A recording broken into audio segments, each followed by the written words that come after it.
G'day and welcome back to the channel. So in today's video, I want to show you how to permanently release a tight psoas muscle or hip flexor at the front of the hip. And I think this is an interesting video for a number of reasons. The main one being that I want to take you through the main hidden underlying cause of why that psoas muscle has become tight in the first place. And I think this is a really important concept to cover because I think a lot of modern stretching isn't necessarily stretching to make yourself permanently looser, but ultimately stretching just to reclaim some semblance of normal function. And you sort of can get easily stuck on this hamster wheel of stretching, getting tight, stretching, getting tight, without ever really getting to the point where you don't have to stretch that muscle anymore because it is now normalized and back to where it should be function-wise. So the first thing I want to touch on in this video is I want to show you how to get to that hidden underlying cause and then show you something to free that up. And then the next two exercises are going to be more psoas specific to make sure that you can sort of increase the mobility there and sort of change the after effects of what has caused that to be tight so that you don't have to keep doing that long term. Now, the first thing that we need to touch on here, when we're trying to understand why your psoas muscle has become tight in the first place, is we need to understand one really important but often overlooked aspect of that psoas muscle. And the main thing is that iliopsoas, or that psoas muscle, it attaches to the front of your lumbar spine, and because of that, it's very heavily influenced by the state of your lower back. So the first exercise I want to go through here is I want to show you how to very, very simply free up, locate and free up that very stiff, potentially tight section of your lower back, and then you can recheck how this feels, hopefully see an immediate change in how tight that psoas is without actually having stretched it yet. Now, as always, you want to make sure that you have a pre-test or a baseline understanding of how you feel. So what you can do is you can do a basic hip flexor stretch, not to actually stretch it out, but just to get a sense of how things feel. So this sort of kneeling hip flexor stretch is a good one, where you're up nice and tall, thinking of your pelvis here. We want to sort of lunge forwards and leave your knee behind. We don't want you to lean forwards, we don't want you to lean back. You can keep yourself nice and vertical, just try and shift everything directly forwards and get a sense of where and how tight that tissue is at the front of your hips. Don't stretch that as the exercise, but just take a general note of how that feels, because when we do this, we're going to do that again to make sure you see that immediate change. So when we're doing this, you can use a foam roller, you can use a tennis ball or cross balls, whatever you feel gives you the best access and ability to locate this tightness. But what I want to get you to do is we're not necessarily starting right at the base of the back. It can be those sections potentially, but you might find a little bit higher up towards the middle of your lumbar spine, potentially just below the base of your rib cage is where a lot of the fibers of that psoas muscle tend to get a bit stiff and tight from the top. So what I'd like you to do is just find a roller, lie down on top of it. Again, you can have your hands behind your neck, whatever you want to do here. You can have your head on the ground if you want to and bridge yourself up. But either way, all I want you to do is just very gently move the roller up and down. We're not rolling as the exercise. We're just moving until you find something that feels a little bit tight, a little bit restricted. And for me, I can find a little bit of tightness here. So you can have your hands behind your neck and then arch backwards over the top of that to tension it up.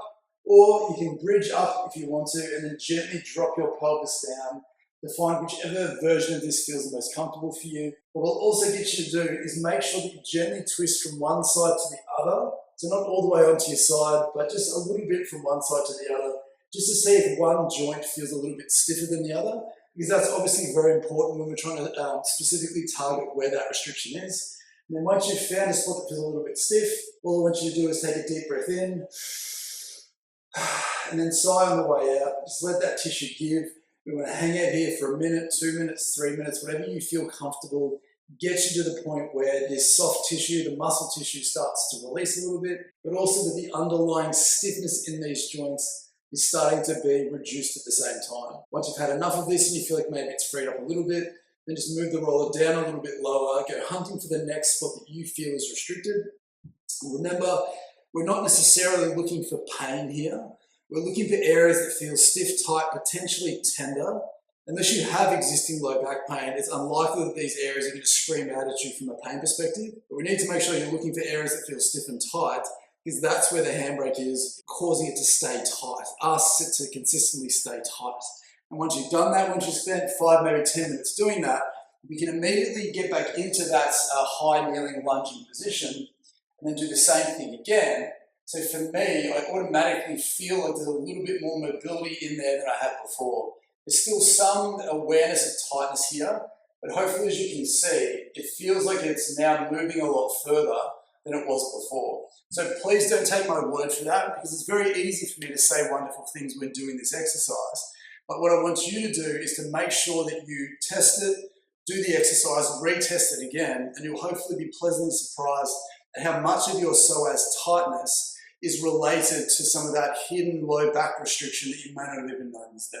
Now, the second exercise that we want to get to is we generally want to get to a hip flexor stretch, a psoas stretch, to target that muscle that has become tight and assist that in loosening up again. Now, there's a number of brilliant ways that we can do this, one of which is the test that we just did before. So what we can do is when you're up tall here, again, you want to be in a position that targets that hip flexor. So putting yourself into some hip extension really helps to target that. Another great way to do this is with the couch stretch. We've done this a number of times before. You basically get your knee up into the back corner of the couch. So you don't have to do it on the floor. You can definitely do it on the couch if you want to. But getting your other leg up, this really sort of winds up a lot of the soft tissues to the front of your thigh. We can get you to, instead of come straight up into this position, and although this does work really, really well, we can get you to push your hip down to the ground. So what that would look like for a lot of people is when you're in this position, imagine that my leg is up on the bed here, and instead of coming up nice and tall into the completed couch stretch position, we can get you to push your hip down to the ground a little bit more. So essentially, it is the same position that we were just in before, but by adding a little bit of knee flexion into this, we can really tension up that rec fem muscle, one of the muscles that does cross into those, crosses that hip and acts as a bit of a hip flexor as well. But the idea with this, one of the things we want to do to make this the most successful, is if you can find the corner of this stretch, you can push it out to the side a little bit more, push them the other way. You can also rotate a little bit towards this leg. You can rotate away from it. You can tilt away on one side, you can tilt towards that side. Try and find the corner in the position that gives you the best access to some tightness at the front of your hip. And what we want to do here is we want to tension up that, we want to tense up that area. So if you squeeze your butt cheeks, try and also squeeze the tissue at the front of your hips. You can push your leg down into the floor to really encourage that muscle to activate. What this does is this gets the brain and nervous system involved so that when you maximally tense that muscle and then release it, it tends to reflexively relax a little bit more than what it was before. And what you should find is almost immediately you can go further into the stretch. So it's really important that when you do this, that you find that tightness, give it a good squeeze so that it does get encouraged to relax, and then you can go further and further and further as far as you feel comfortable. The third way that I find is really important to improve the mobility at the front of the hip, and specifically that psoas muscle, is to find a tennis ball or a lacrosse ball and jam it in. So we can get to find some of the specific areas of that muscle that may have become slightly spasmed, or there might be some increased tone or trigger points through that muscle that we can specifically target with the ball. There may also be some fascial restrictions or something over the top there as well that might be acting as hip flexor tightness, when in actual fact it's just a general soft tissue restriction.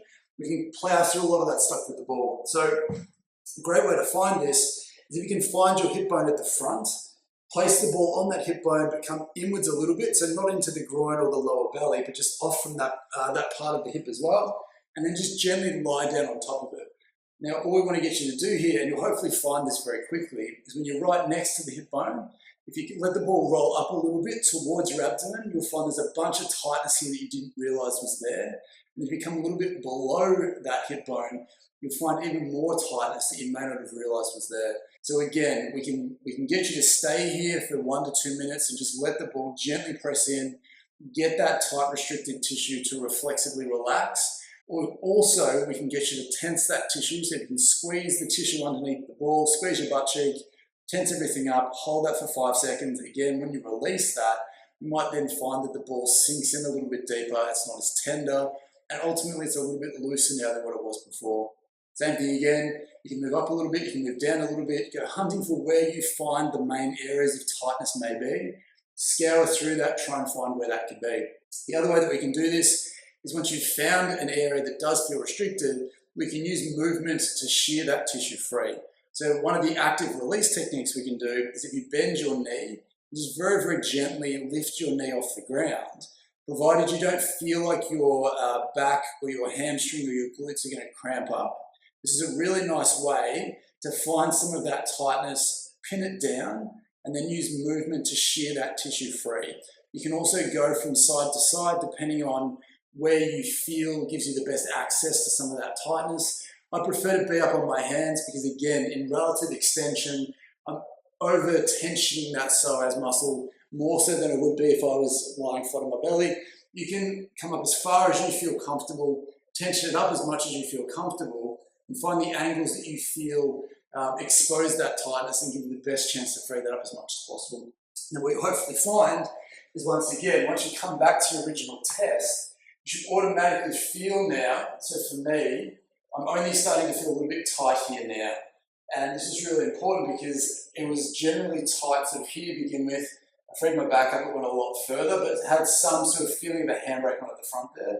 But as I've addressed some of that soft tissue in the area, I now feel like I've got a lot more mobility through here than I had before. So if you're someone who is trying to free up a tight psoas or any tight hip flexor muscles, it's really, really important that you take a step back and look at what your back is doing. And ultimately, if you find that your back is stiff in that area, it's consistently asking for support from anything that attaches to that, of which the psoas muscle is a prime candidate to help out. So if you're ever forever trying to stretch the front of that hip and you're not making any progress, it's potentially a dead giveaway that your back's dysfunctional and you haven't necessarily changed that over time. And as always, we always need to ask the question of why has that section of your back become an issue? And again, if you're a fan of the channel, you'll know where I'm going with this. The sitting postures, the sitting positions that we get into generally tend to be the main causative feature for a lot of people as to why they develop some hidden, covert asymptomatic back dysfunction. And it's particularly a killer for a lot of psoas tightness because if your back becomes stiff, we know potentially that the psoas can become tight as well. But the sheer fact of sitting down for so long can also be one of the main reasons, as I said, as to why that psoas becomes tight. So if you know that your psoas muscle is contributing to back pain or it's something that you want to get rid of long term, it's very important that you consider obviously loosening up your back, but then managing the amount of time that you might spend sitting day to day, whether that's getting up more, investing in a standing desk, whatever it might be, to make sure that that and other things that you might be experiencing don't get a chance to keep reoccurring or hanging around potentially. So I genuinely hope that was helpful. If it was, please let me know in the comments down below. Slap a like rating on the video if you found it useful. Please consider subscribing to the channel if you're new. If you enjoy this conversation and you're hoping to learn some really interesting things that I'm finding clinically with my patients, please join along. It's an exciting ride. And ultimately, if you found this useful and it potentially gave you a missing piece to the puzzle that you may not have realized you were missing, please consider leaving a super thanks donation on the video. But with that being said, thanks for watching, and I'll see you in the next one.